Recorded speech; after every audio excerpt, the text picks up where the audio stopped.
From the sun-kissed beaches of Hawaii, amidst the surreal beauty of the ocean, came a dark story of a young couple whose dream getaway turned into a deadly nightmare. A man mysteriously disappears, a pregnant woman is found lifeless in the ocean, and cryptic notes and local hostility thicken the plot. 25-year-old Brittany Jane Royal was born and raised in California. The young woman had a great love for freedom. Precisely for this reason, as an adult, she decided to move to the town of Hilo on the Big Island of Hawaii. It is here that the Kilauea volcano is located. It is majestic and deadly dangerous. The volcano instills daily fear in the inhabitants of the Hawaiian Islands and is the most active. Brittany's mother was worried for her daughter and didn't want to let her go so far to an unfamiliar island. However, the girl wanted freedom so much that she did not think about her safety at all. Brittany also had a long-standing dream of opening her own yoga studio, and it was in Hawaii where she planned to make it a reality. The girl was not afraid to be different and often stood out from the crowd. In January 2013, Brittany arrived in Hawaii. Already in the first month of her stay on the island, she met a young man named Boaz Johnson, who was 22 years old. They quickly found common ground and began dating. Boaz had previously lived in Alaska and was engaged in fishing. The guy, like Brittany, loved freedom, and they also liked listening to music together. Johnson came to Hawaii because he wanted to buy land there and start his own business, conducting tours of the dangerous volcano. At the time of meeting Brittany, he was actively looking for a plot of land to buy. The couple's relationship developed so rapidly that within a few months, the girl became pregnant. The test showed 2 lines. After this news, the couple flew to California to personally tell Brittany's mom about the upcoming addition to the family. The woman was very happy. She accepted Boaz as her own son and started talking to his parents and sister on the phone. Both families believed that finally the couple would settle down and become more adult and responsible. Brittany and Boaz even came up with a name for their future heir. They planned to call him Io. The girl shared with her mother that she wants to work as a yoga instructor in a local fitness center, and Boaz would conduct tours of the active volcano.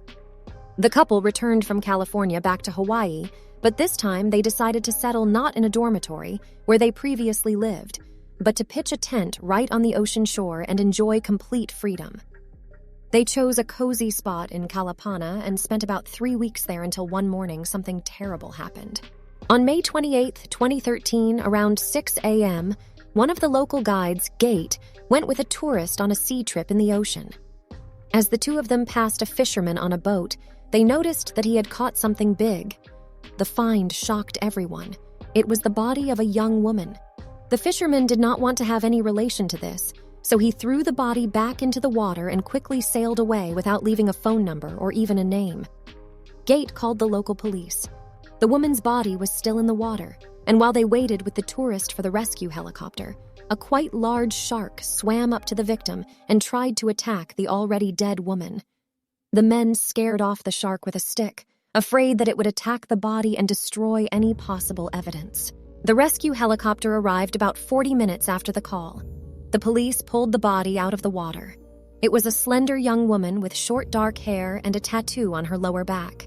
There were no documents to identify her. The local police posted information with a description of the deceased on news sites, hoping that someone was looking for her and could identify her. On the same day, May 28th, Boaz Johnson did not show up for a meeting with a real estate agent. They were supposed to meet at 12 noon and discuss the details of an upcoming deal to buy a 4-hectare plot of land. The realtor called the guy on the phone, but he did not answer. Then he called his father, who said that he had spoken with his son the day before, and he was not planning to miss the business meeting. The Johnson family was shocked that Boaz suddenly disappeared and was not getting in touch. This was completely unlike him. His sister, Ruth, called Brittany, but she also didn't pick up the phone. Then the sister called her mother, hoping to find out where her brother was. However, the woman responded that she hadn't spoken to them on the phone. Moreover, her daughter hadn't even wished her a happy birthday, which was just the day before. The sister, Ruth, decided to visit a Hawaiian news site. There, she immediately noticed an article about a woman's body found in the ocean. Reading the description, she realized it could be Brittany. Ruth sent her mother a message on Facebook and shared the link to the news article. The woman read it and immediately, even without a photo, knew it was her daughter. Brittany had a tattoo on her lower back with the word veritas, which means truth in Latin, and the same tattoo was on the body of the deceased. The mother immediately called the police and identified her daughter from the pictures. At that time, the police had posted posters all over town with Brittany and Boaz, asking for any information about them. The next day, the police officers went to the place where Brittany was found. They walked along the shore and found a set-up camping site on the beach near a cliff. Inside the tent, they found a backpack with Boaz Johnson's passport. They also found something resembling tracks, as if someone was dragged towards the ocean. There was also a thick rope, hair, and pieces of fabric from clothing scattered around. It became clear that something terrible had happened in this area. The autopsy of Brittany Royal showed that she had been strangled. Less than a day had passed from the time of her death to the discovery of her body. Forensics determined that it was done with the very rope found near the tent. The woman was dragged along the shore, across rocks and sand, and mercilessly thrown into the water. Her boyfriend, Boaz Johnson, was still not answering calls.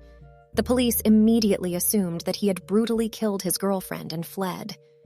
Meanwhile, rumors began to spread in the town that the couple was killed by local guides and fed to the sharks. The island's residents knew how guides felt about visiting entrepreneurs. The Johnson family didn't want to think the worst, but at the same time, they understood that their son couldn't just disappear without warning them. The parents insisted that their son didn't have the money to run away and had no motive to kill his girlfriend. Soon the first witness appeared. The man said he saw someone who looked like the missing guy at the airport. One of Boaz's friends said he had talked to him on May 28th around 8 in the morning. To remind you, Brittany was found on May 28th at 6 in the morning.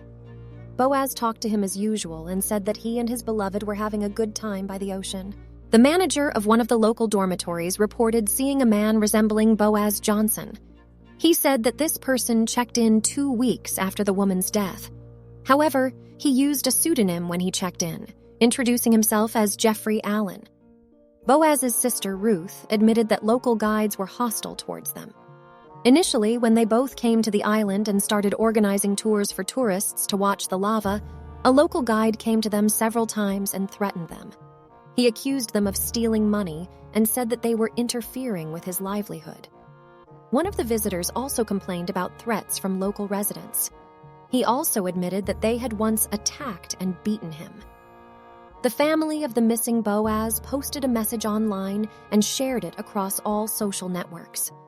In the post, they wrote all the information they knew about their relative and stated that they were confident that his disappearance was the work of local guides. In mid-September, a local island resident named Tiffany received a strange letter. It described gruesome details of how 5 people had dealt with Boaz. The note said that Johnson planned to buy a piece of land in Kalapana and conduct tours there. He refused to pay the local guides $1,000 a month, so they dealt with him because they didn't want to lose their income. The letter was handed over to the police. However, it didn't help to advance the case. Soon, someone posted posters around the town with an image from an art book and wrote that Bo, as the locals called Boaz, was killed. 7 long months after Brittany's death and the disappearance of her boyfriend Boaz Johnson, he was finally found. On January 2nd, 2014, a resident of Kalapana was walking through the forest and accidentally found a man hanging from a tree. He was hanging on a rope tied around his neck. It was clear that he had been there for more than a month. Soon the man was identified by his teeth and DNA results. It was 22-year-old Boaz Johnson, who had disappeared 7 months ago. He was found about 2.5 kilometers from the tent where he had lived with his girlfriend. Next to the man, the police found a 3-page note. Experts determined that it was written by Boaz. In the letter, he wrote about what happened on May 27, 2013, the day before his girlfriend's body was found. Boaz confessed that on that day, he and Brittany started arguing because the girl said that she was unsure if she wanted the pregnancy and that she didn't even know if she wanted to continue her relationship with him. At some point, she started packing her things and said she was leaving. Boaz lost control. He grabbed a rope and strangled Brittany, then threw her body into the ocean from a cliff. The man wrote that he knew there were sharks in that area and thought they would eat her, and nobody would find the body. At 8 in the morning on May 28th, a friend called him and reported the news that a woman's body was found in the ocean. Upon hearing this, Boaz got scared. He believed that his free life was now over and fled into the forest. On May 29th, while the police were searching their tent, Boaz was watching them from the forest, and after that, he decided that he no longer wanted to live. For 2 days, he wandered the forest to exhaustion. After that, he wrote the letter and did something terrible to himself. The news that Boaz killed her daughter was very hard for Brittany's mother, but at the same time, she finally learned the truth. The woman wrote, "Brittany, fly, my little bird, be free. Soar like a hawk. You are gone, but you are not forgotten." Brittany's mom believed that her daughter was thinking of breaking up with the guy because she didn't want to live in a tent with him while pregnant. She had started to experience morning sickness and wanted to live in more comfortable conditions. The Brittany Royal case was closed, with Boaz Johnson being charged with her death. The details of the life that the guy wrote about in the letter could not have been known to anyone but him. What do you think about this case? Write your opinion in the comments. Like and subscribe to the channel to not miss the most interesting true crime stories.